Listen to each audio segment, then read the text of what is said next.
Alrighty, welcome back to the WX podcast. I believe this is episode number 16. Let me check real quick. This is episode number 20, actually. I forgot I missed a few because I was out in Utah, but yeah. So, today we have Ian Livingston with us. How are you doing today? Pretty good. Thanks for the invite. I was looking forward to chatting. So there's a whole section of weather Twitter I'm still getting to know. So hopefully you guys have some insights. Alrighty. So, can you just start us out Absolutely. on how... Oh, I'm sorry, go ahead. Sorry. Oh no, I'm good. Can you just start us out on how you got into weather and storm chasing? Um, I think I grew up in California, so I was probably just sort of excited anytime it rained. I was sort of up in the high desert, surrounded by mountains, so I was really into snow, I guess, first as a kid. We would spend time up in the Sierra Nevada, so I saw some of those like atmospheric rivers running into the mountains and producing feet of snow. Moved to Texas when I was, I guess, 13, and I think that's sort of where I fell in love with thunderstorms, particularly. My first year in Texas was actually 1995, as the tornado followers know that was a big year in the panhandle of Texas, that sort of thing. I think from there, I don't know, I moved to the East Coast. Otherwise, I probably would have become a meteorologist. I for some reason didn't follow that part of the path, but I was able to keep in touch with some cool people who let me connect with them. So it's good stuff. I My major in school was political science, so that's probably why I'm always spewing political nonsense on Twitter. So there's actually a reason somewhat for it. But I probably should have become a weatherman. So sometimes I still think about going back to do it, but starting a little old. Uh, There's always how time to about learn what you love. how about you guys? I'm sure you've shared your stories, but do you guys have like a small tidbit of?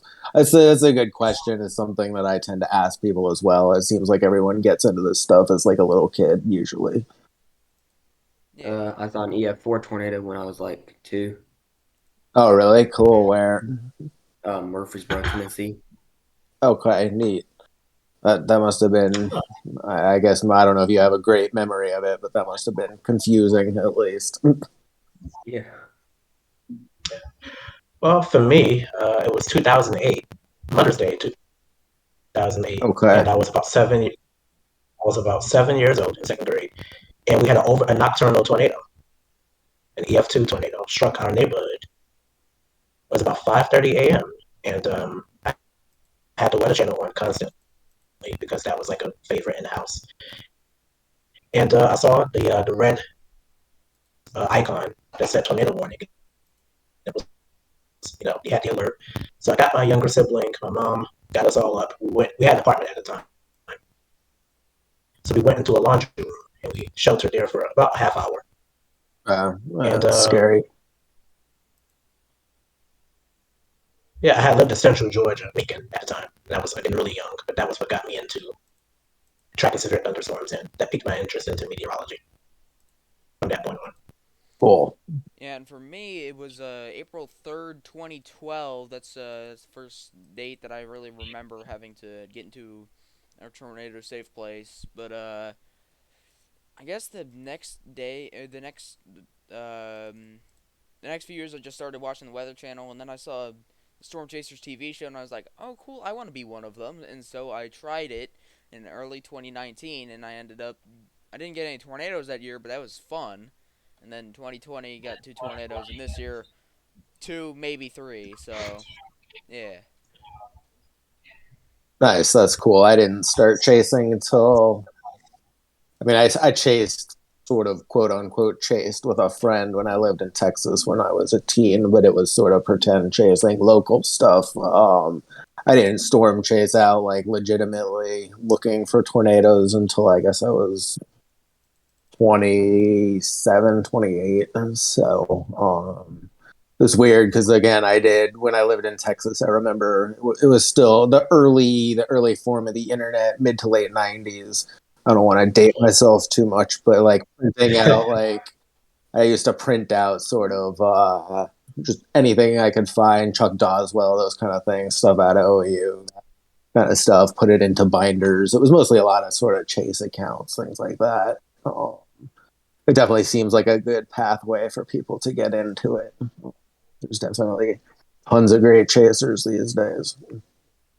Right. Yeah. True. Very true. Alrighty.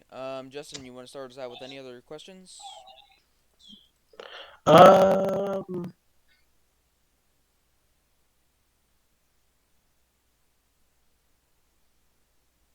Yeah. Okay. So you've already answered what got you interested into meteorology, but what exactly is your profession as of now? What do you do? These days, I'm mostly just freelancing for the Washington Post. I guess I have it's a pretty good freelancing gig. It's not like I have to pitch everything to them. I'm sort of contracted for various amounts of forecasting and whatnot through the every week. I do forecast Monday through Friday for them, and then I do the weekend forecast on Saturday. So that includes we do radio hits for the local NPR station, stuff like that. I came to DC sort of with the hopes of becoming like an intelligence. I don't know Okay. where that went awry. I worked for the Brookings Institution for 13 years, which is a think tank. Similar sort of field, just not top secret stuff, all that kind of thing. We worked with a lot of current and former policymakers, that sort of thing. It was Right. cool. It's I don't know. I think the longer I've been in DC, the less I've been into policy, and the more I've been back into weather, trying to make weather sort of Oh. a full time career. Even writing and Okay. otherwise. It's I don't know. I think we all fall in love with weather. It's one of those things. Once you fall in love with weather, it's kind of hard to do other things. As you know, Right. whenever weather is coming up, it's first priority. That sort of stuff. Absolutely. And you No guys doubt. you're going to school for building your way to meteorology, or you're politics as well, right?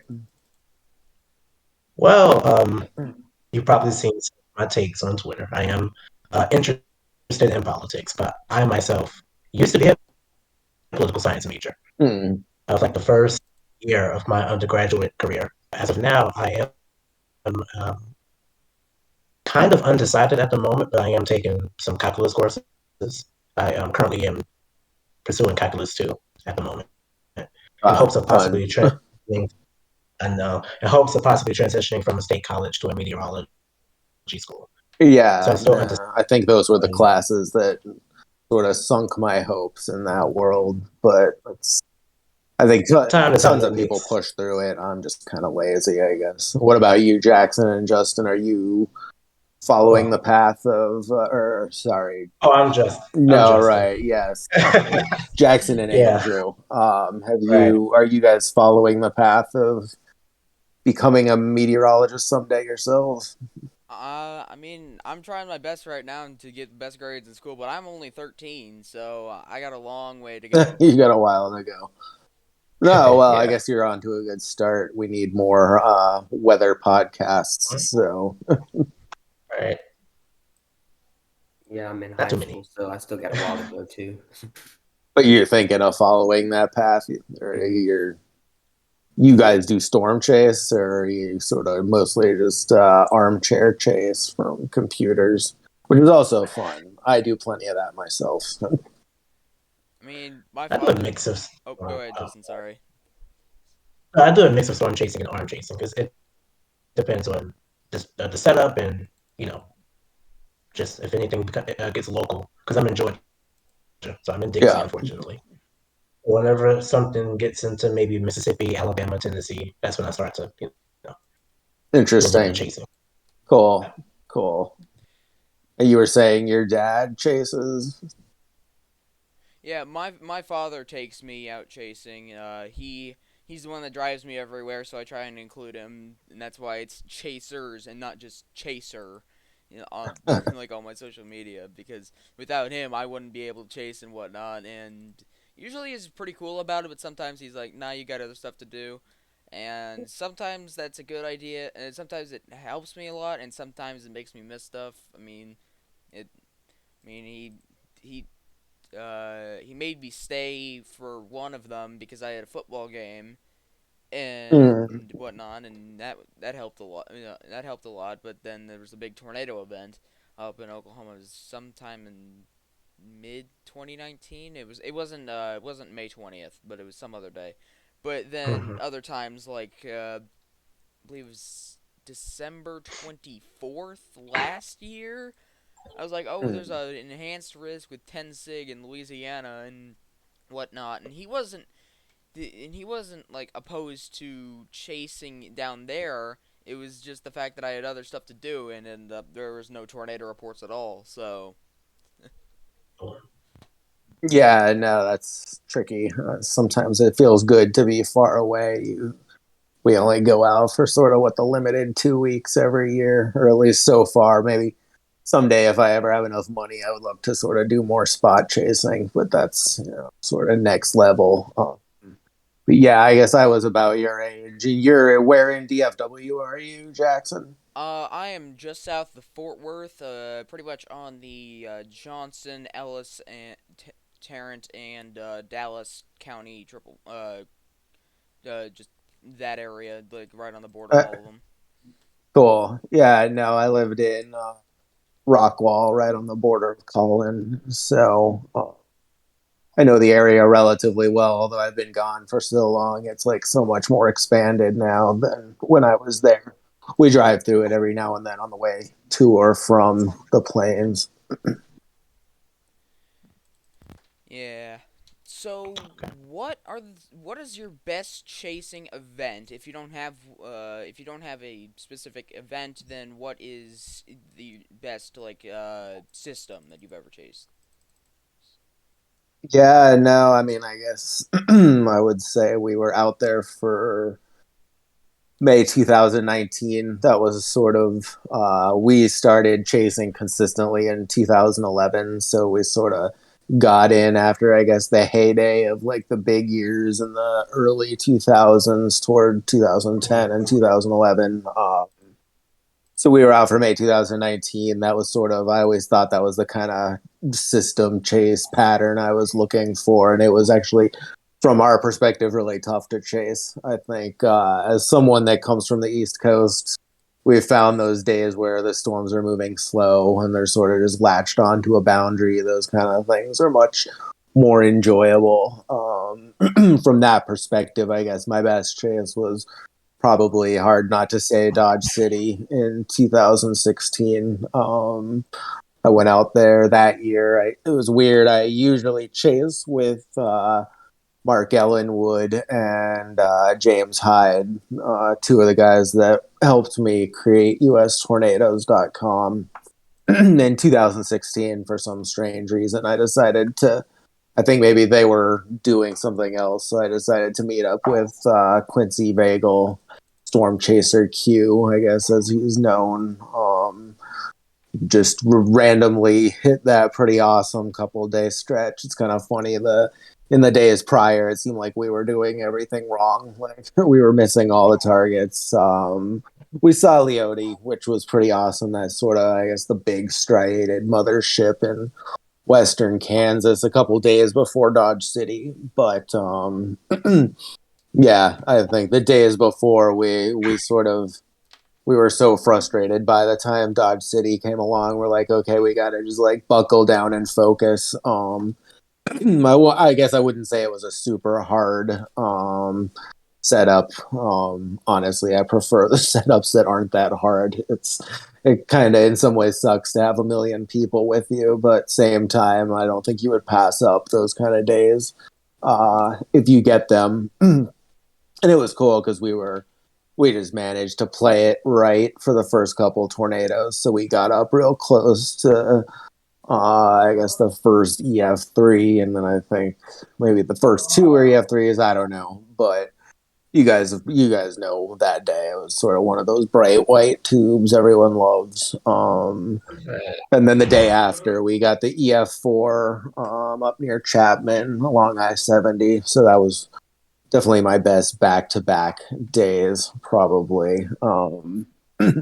Although it's funny, I think if I had to rank our chasecations, I would probably still say 2013 was our best chasecation, and that wasn't even really that great of a chase year overall. We just happened to hit that like 2.5 weeks, from Moore to El Reno, that kind of stuff. So that was a pretty incredible year. For chasing, it was almost perfect in a lot of ways. Alrighty. Andrew, you got any questions? Not yet. Justin, you got any more questions? Yeah, let's do it. So, what is your favorite? Oh, yeah, what is your favorite type of event that you've chased or even tracked? Um, it's weird. I've sort of had an evolution as I've grown up. When I was younger, I used to love tracking hurricanes. I would spend, I wouldn't sleep during active. Again, I don't want to date myself, but 2005, Yeah, that big year, I was like hooked on that right. from start to finish. I remember yeah, it was before you could like easily save animated GIFs and stuff. I was sort of print screening NASA's homepage and doing it myself, those sorts of things. I think from like a forecasting perspective, it's hard to beat convection. Convection, and then I guess obviously tornadoes is the goal, even though everybody says they're just out to look for clouds. You would like to see the tornadoes when you have the opportunity.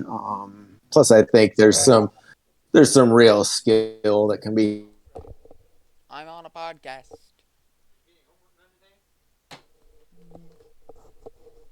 I will just.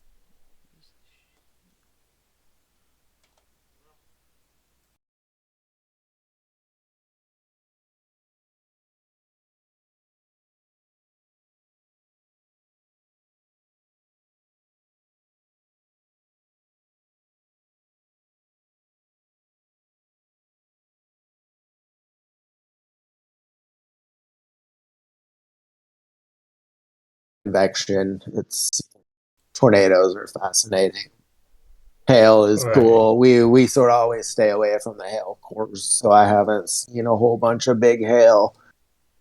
I was in Texas Mm-hmm. in '95 for Mayfest, which was a big hailstorm that ran into that annual festival they have.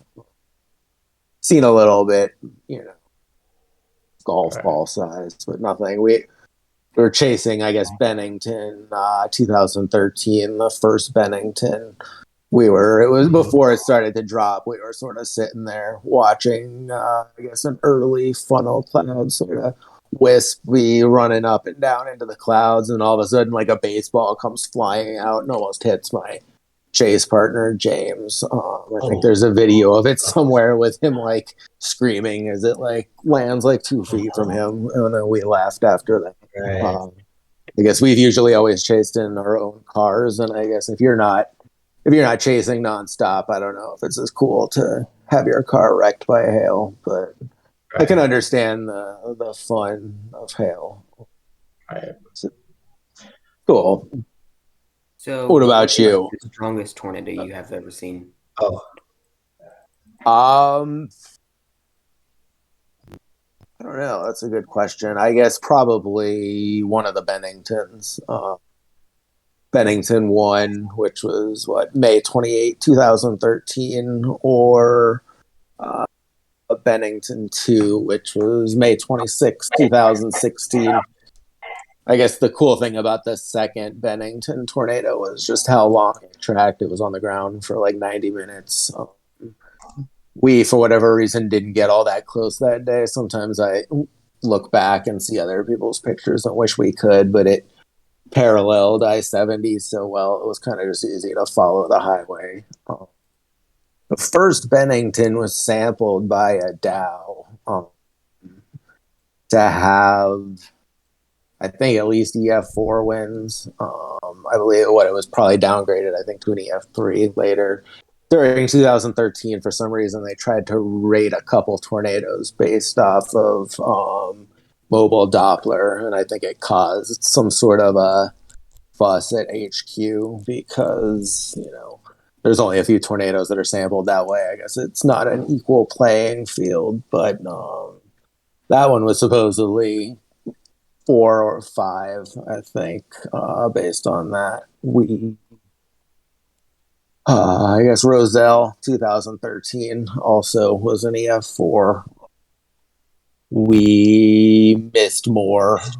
We were in Oklahoma that day, but we were in southwest Oklahoma. I think a lot of people went down there. That sort of looked like it was going to be the better spot, and then something popped sort of rode a boundary near Moore, that kind of thing.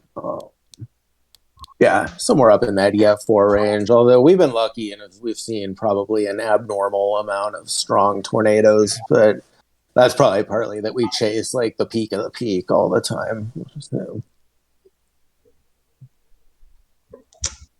Alrighty. What is the strongest wind that you have experienced? That's a good question. I have to think about that one to be. I mean, I guess the easy answer is probably the derecho that we had here in 2012. I guess that huge one that ran from near Chicago all the way through the Mid-Atlantic and caused huge problems in this area. Me and my buddy Kevin Ambrose from Capital Weather Gang, he's the official, he's the better photographer, I guess, of the two of us. He's out there for a lot more things. Anyway, I joined him to take photos of the derecho coming in. And even though we knew it was sort of flying and, it was going to be there quicker than usual, we misjudged how quick it ran into us, and it sort of hit us while we were down on the tidal basin, which is where the Jefferson Memorial is, where the cherry blossom trees are. I guess we were on the opposite side of where we needed to be to get to safety and got hit like halfway through, and it was just kind of a disaster. I lost like some of my photo gear, and it was almost scary. Probably one of my scarier storm experiences, oddly enough. Like you would expect something from the plains, but instead it's sort of just a big thunderstorm complex that runs through the area. I'm not a huge fan of derechos, to be honest. I think they're cool just, from their raw power, but they're not, it's kind of hard to get too much from them visually and that kind of stuff just because they move so fast. Anyway, I think in that the winds were probably 70 to 90 in DC. We were outside. We got hit by like flying stones, things like that. I don't know exactly what it was. I'd probably say I would go on the low end, but there were widespread 70 to 90 across the area. When I was a kid in California, I felt Santa Ana winds, but those are kind of crazy just for their persistence at a high level. I think they quite come up with anything, that you see on the East Coast or the plains. We've probably had some rear flank downdrafts, those sorts of things, but we chase kind of safely, overly safely, usually at least. Have you ever chased a hurricane? And if so, which one is your favorite? I haven't actually. It's sort of it's on the list of things to do, I guess. For whatever reason, I don't know. I think it's probably somewhat common among tornado chasers. A lot of them don't necessarily have the feel to go chase a hurricane. I don't know. It's more real. It's more raw. You gotta like get really into it to do well. Whereas like, you can in Kansas, if you want, you can see a tornado from 30 miles away and feel like you had a good day. Hurricanes, to do the best job, you sort of have to put yourself at some risk. I think enough people do it enough times. We know that it's, survivable, but it's got to be a little bit scary, I would imagine. Not to mention just going through, having power outages and all that kind of stuff. I don't know. Have any of you gone through either close to the core or big remnants? I guess Justin probably in Georgia at least. So this has happened twice. On occasion, this is actually one of them. One of the remnants is how I got into this field. It was a 2017 Irma. When Irma came to the metro area, it was a tropical storm. And that was exciting for me, not only because Irma was a big deal, but because it was my first time seeing tropical storm force winds coming through the area. Typically, we're far inland, so the best that we get from these systems of heavy rain. So we actually got some pretty strong wind gusts, and it was so strong that we had a power outage at my house for about a day. Okay. So it was humid, but it was a pretty cool experience. So that was the first time, and then the second time was Zeta. When Zeta crossed in October of 2020, came through our area. Once again, it was a tropical storm, and that was actually stronger. We had wind gusts up to about 70 miles per hour. Wow. Okay.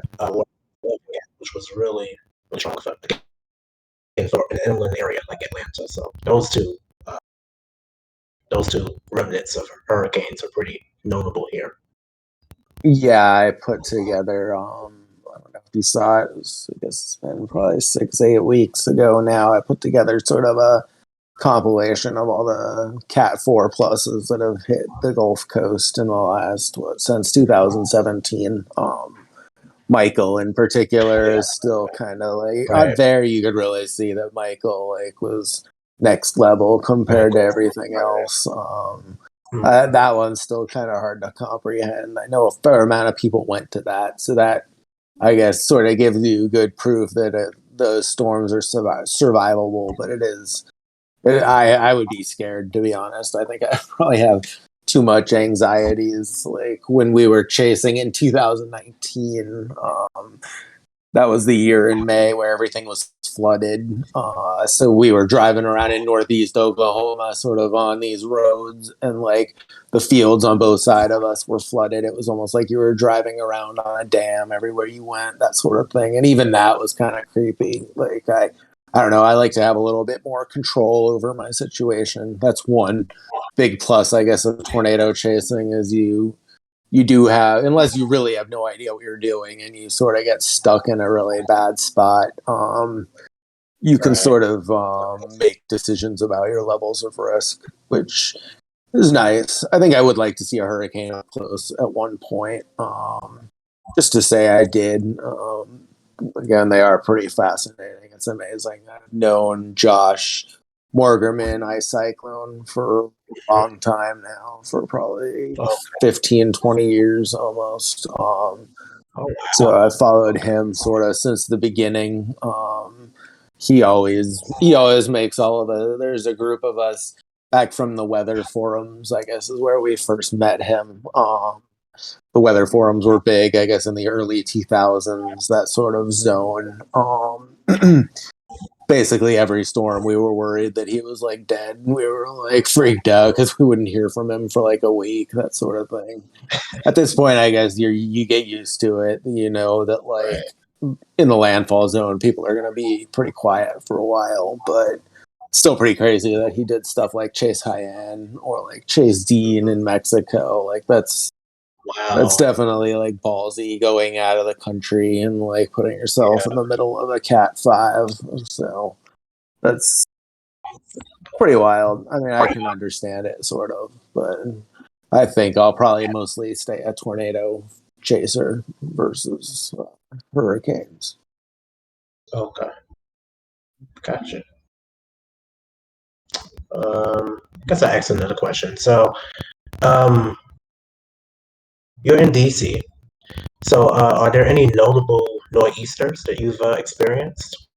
Well, I'm sure you have, but what are some that are your favorites, if there are any, that you've experienced up That's a there? good question. It's DC is definitely sort of a feast or famine type of place when it comes to snow. It's not quite like the rest of Yeah, I think from Philly to Boston, that part of the Northeast corridor, they sort of get regular good snow. DC can go 5 years without a good snowstorm, that sort of thing. And it's sort of typical, which honestly isn't bad. I moved here in 2006. oh, okay. So I've been fortunate to see some pretty big ones, and I gotta say there's nothing quite like a huge snowstorm in a big city, just because like it shuts it down. There's no one out. It's so quiet with the muffling of the snowflakes, all that kind of stuff. I was here for the 2009 2010 winter, which was Oh, the snowiest on record in DC. I think right. we got something like I think it was 56.4 inches, something like that. So it's not like crazy, but some of the suburbs that are a little bit more elevated, some of them got like 80 to 100, not too far.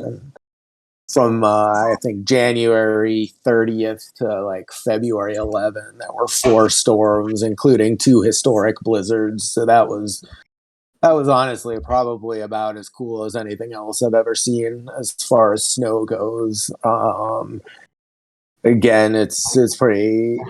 I've seen big snowstorms in the middle of nowhere. I lived in Connecticut before I came to DC, so Okay, snow is sort of okay. our thing up there. But again, I think Mhm. just seeing how it just totally, legitimately paralyzes the city. I think they called them Snowmageddon and Snowpocalypse. I think it was the original Snowmageddon, although I'm sure someone else will try to claim it too. I do Right. remember Obama saying Snowmageddon, and everybody was really excited because like we were trying to push that Yeah, name. So I think yeah. that one I should know off the top of my head, but I want to say it tied for fourth with a snowstorm that we had in January 2016. Right. And they were Oh, both about 17.8 officially, but in my neighborhood up here in Northwest DC, I got about 2 feet from both of them. And again, that's close to the max that I've seen on the East Coast. I think where I was in Connecticut, we got up near 30 inches in one storm, but that was, 24 or 30. That's close to top end most places on the Northeast. So that's one cool thing about the Northeast and Nor'easters is like, we don't get nearly as much snow as places north in general, but we can get as good of a storm as Boston or New York City or that kind of thing. right. Although New York City has been just like cashing in on everything lately. It's been like I feel like they get like a top 10 snowstorm every winter. It's been I think the past couple of decades sort of like the golden age of Northeast snowstorms. Hmm. I don't know the causes. I think there's probably something to be said for some increased moisture or whatever, like those sorts of Yeah. things. But yeah, I don't know. It's hard to say, but it sure does feel like we're having more big snowstorms lately. I remember after the 2009 2010 Mhm. winter, everybody blamed it on climate change and said, we're going to have every winter is going to be like this because of blocking in Greenland and this kind of stuff. And then for like, Oh, it I did. think like 8 winters after that, there was almost no blocking. So Yeah.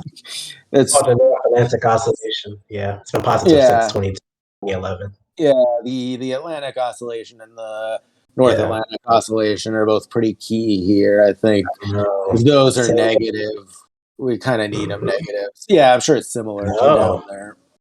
Oh, yeah, we need a negative. I know 2013, 14, the famous snow jam in Atlanta. I think everyone knows about that. That Okay. Yeah. snowstorm, 2 inches that hit Atlanta and crippled the city traffic and was a Yep. standstill. Yep. I remember Yeah, that. that was a pretty right. That was a pretty notable winter. But since then, we really haven't had too much of a cold or snowy than average winter here. I think 2017-18 was another pretty good one. But really, since 2010, 2011, that's like the last winter I can remember in which we had some pretty good winter storms here and sustained cold air that was able to tap into the Gulf of Mexico and produce some of those.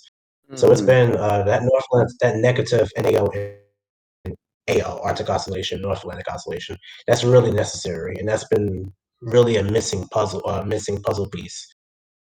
And Yeah. and getting the storm down here, so it's been missed for sure.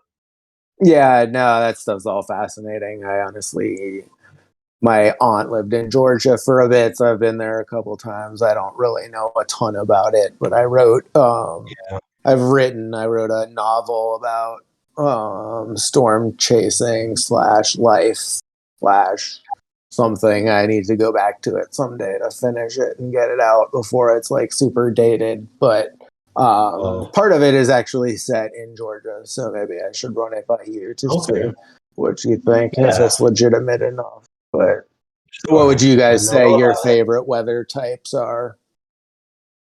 Um, it's close between hurricanes and tornadoes. I like both.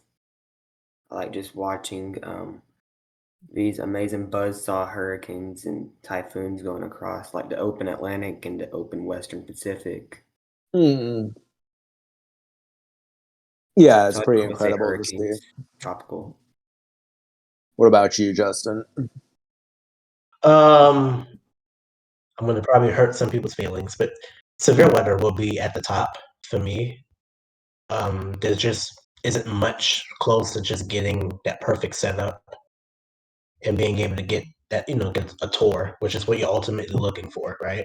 It's Hmm. just not much else that comes close to that. But I would say second would be winter weather. So down south, we get very little of it, but when you do get it, it's really exciting because it shuts the city down for at least a week sometimes if it's sustained cold air behind it. Yeah. So that's cool. And then I guess tropical would be last, just because I'm just recently getting interested into tropical weather. I hate to say it, but because I live inland, I just never really saw a reason to be too interested into it when I was Hmm. younger. Now again, I'm starting to kind of gain a bit of an interest, but it's definitely not my specialty. If that would make sense, it's just something that I let other people kind of guide the way, and I just assist whenever we track those or we give a commentary on it. But it certainly wouldn't be my favorite if I were to be asked about that. Yeah, that makes sense. It's tropics is again fascinating, sort of just for like what huge like heat engines they have. Like I guess they are probably legitimately the most powerful weather force on Earth. Although I would still say tornadoes are more interesting in some ways, just given subvortices and all the we don't know. There could be 300, 400 mile an hour winds. Some of these things more than we know, that kind of thing. But Yeah, winter is right. interesting because I find that places that get some snow, but not like a ton of snow, the people that are into snow in the places that get Mhm. less snow know more about why it's happening versus like Right. people that are really into snow where it snows a lot, they tend to be the worst like snow weenies on earth. Like they don't care why it's doing anything. They just want it to snow and Right. like dance around in their Right. snow. That sort of stuff. Yeah. You still there, Jackson? He had to go eat, he said. Oh, Oh, cool. I missed that part. I do want I do want to ask one thing, and Sure. I pondered asking this, but I am going to ask it. So you are pretty controversial Uh, in the weather Twitter community. I guess. Um, I don't know about there's some people who that. consider it. Uh, so like, how do you?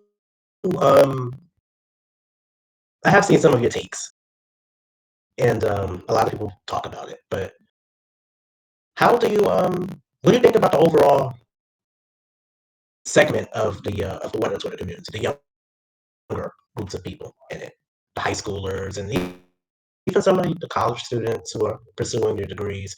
How do you feel about the overall state of the community? Because you are pretty opinionated on that aspect. No, I think that's fair. our interactions, I think you've always been fair on the subject. I honestly, again, I don't think I realized how big weather Twitter is until recently. For some reason, I guess there's various different cores of weather Twitter, I guess, and each core sort of feels like they're the main part of weather Twitter, maybe. So, um, I did come across the younger weather Twitter group at some point earlier Right. this year, and honestly, I think my take was kind of bad. So, honestly, usually when you get like run over by a bunch of people, your take could have been better. A lot of times, I think people go overboard in their response to it. A lot of stuff people post on Twitter, at least stuff I post on Twitter, it's like a 10-second thought, and I'm just like, I'm gonna put that out there, and I'm like, Okay. it's not Okay. something I sit around and I'm like, Right. how can I like piss off these people? But Right. I think overall, it's a really Right. Okay. cool group of people. And honestly, I got into talking weather online when I was 15, 16, something like that. Back then, the Okay. venues were different. We were on Usenet. I don't even know if you guys know what Usenet is. No idea. Yeah, I mean, it was basically like early, I guess, forum messaging type things, but like no images, Okay. just sort of text. It was Right. almost like an email chain, basically. But Okay. DT, Dave Tolerus, do you guys know who he is? Maybe not. I don't know. I've heard the He name, was but around back then. Other people were around back then. When I was 16, 17, 18, I was trolling people with other guys who are now chief meteorologists at various stations. We did kind of the right. same stuff. I think back Okay. then I guess I was just because it feels like younger weather Twitter might be a little bit more mischievous than older weather Twitter, but I think all of weather Twitter kind of likes the drama and can roll with the beefs, and some of that's probably just because Right. there's so many forecasters, and I Right. think if you're a forecaster, you get pretty attached to your own thoughts, those kind of things. Right. A lot of type A personalities, a lot of smart folks. So Yeah. it's not too unusual, I don't think, that you're gonna have some butting of heads. But again, we did the same sort of stuff when I was younger, so I sort of understand it from that level. And that Right. way, I kind Right. of, I'll beef with someone and like forget it like 10 minutes later. So it's like I know a lot of Me too. people don't do that, but it's like it's easier I that feel. way. I mean, I'm not gonna Yeah. unfollow you because we like have an argument or something. I'm gonna just be like, okay, Right. I'll catch you later. Like, who cares? Um, Yeah. and I think that's probably a good way to do it. Although, I think so. I think all of us probably have trolled a little more than we need to. I know I have. I think part of my thing was Yeah. weather was always sort of a secondary part of my career or public life. So I sort of felt like I could Right. just say whatever I wanted to all the time. I think as I've gotten older, I've realized that's not necessarily the best policy. I think, people should be careful, especially younger people that are, looking to build a career in that world specifically. It's Yeah. one of the great things about weather Twitter is just that everyone's there. That's also a bad Right. thing because you've seen weather Twitter when it gets angry at something, it sort of mobs up like the rest of Yeah. them. It does. They've come after me before. They've come Yeah, after me. I think I tweeted at some point one of my worst fears was getting mobbed by weather Twitter, and then it happened a few weeks later. So, Oh man. but Yeah.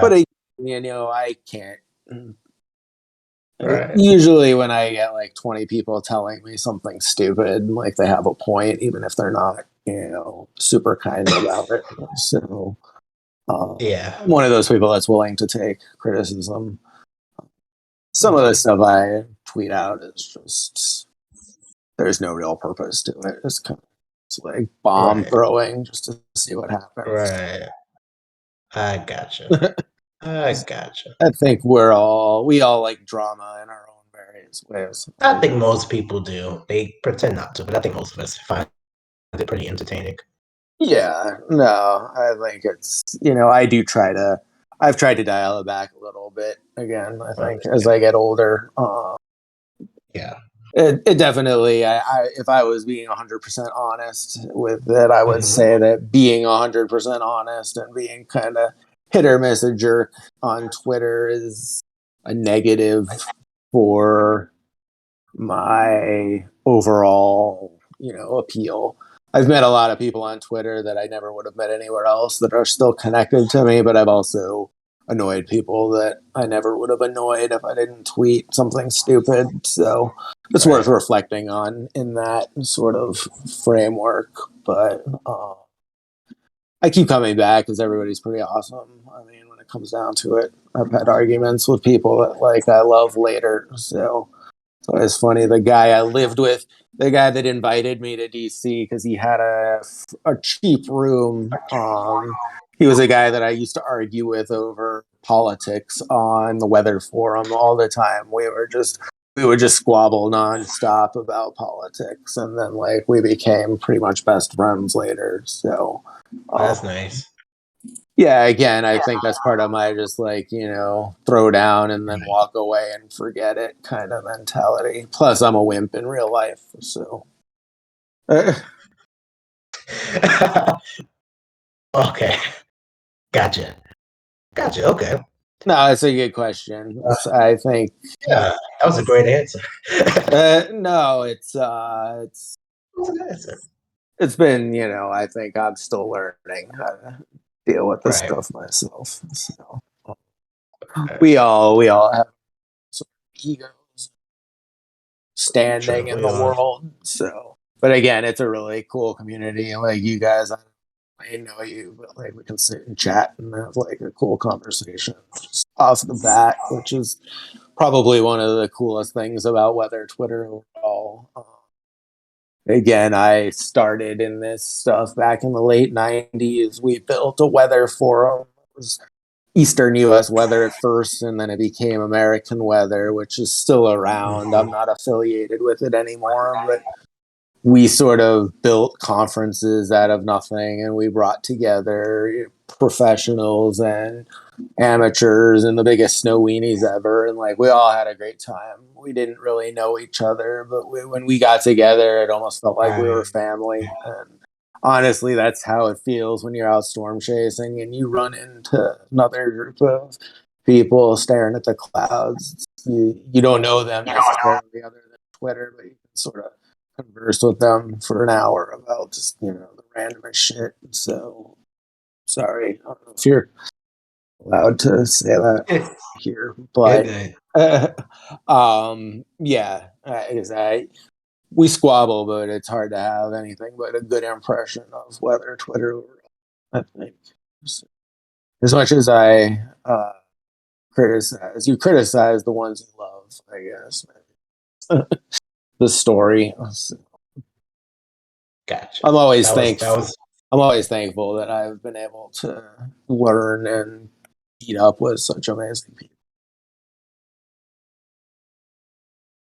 that was that was great. Thank you for that. Yeah, no, it's a good Uh, question. Thank you. oh, you have any other questions to ask? Or you think No, we're good? yeah, Good. I'm good. Okay. You said this is the 20 what episode of I think it's The the 20th? 20th. 20th. How long have you guys 20th, been yes. doing this? Since the Well, summer, right? Okay, cool. I went through it a little bit. I didn't listen to all of them. I just listened to a little bits from here and there, but you guys have already had some pretty good guests.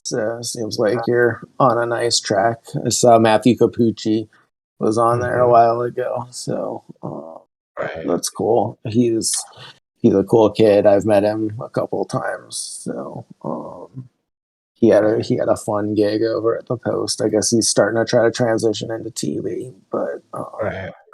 Yeah, yeah, great no, guy. good luck with the continuing it. I always sort of thought we should start a podcast, a Capital Weather Gang, or even unaffiliated. There is still room for more weather podcasts, I think.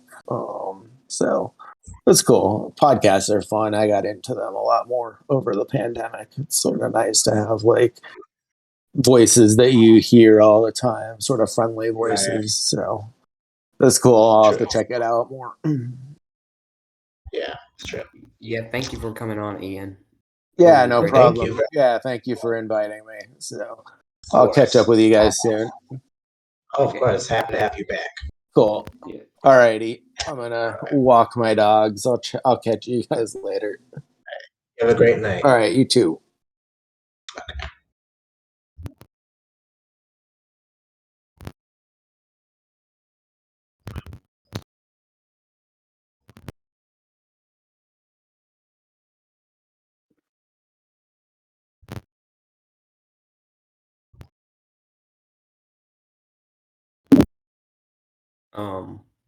That was better than I expected. That was much better than I expected. Wow. He's actually a great person, not gonna lie. Ask him, I tried to ask him a nice controversial question, but I was going to ask him something else after that, but I backed off. I was like, oh, he seems like a nice guy, actually. And then he called himself. That was way better than I thought it would go. Yeah, I was like, okay, he seems much more personable than Twitter. So that was cool. He seems pretty cool. Yeah. Nice. And we have the same birthday, so that's great. I got All a right. way different opinion on him though. Yeah, I still hate his takes. I still can't stand him. But I don't like him I still, think but that he has he's improved better some. than I thought. Yeah, he seems pretty cool. Much better Yeah. than I was anticipating. So that's great. I'm going to tell Jackson that we're doing. Yeah.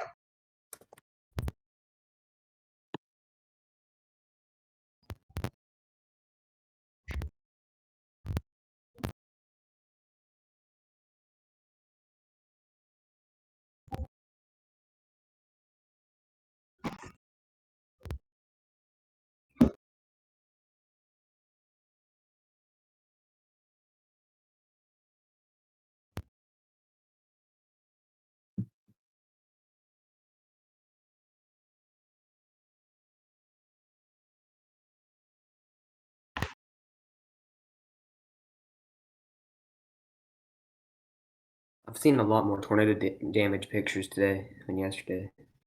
Really? Yeah, Anadarko got hit really hard. Right.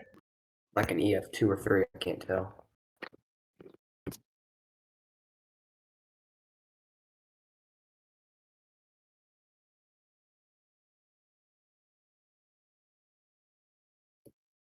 Destroyed a whole brick building, that tornado.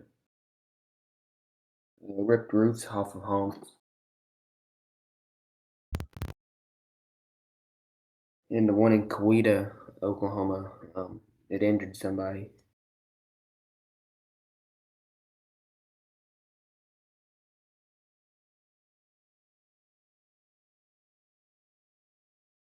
I gotta go. Yeah. See ya. All right.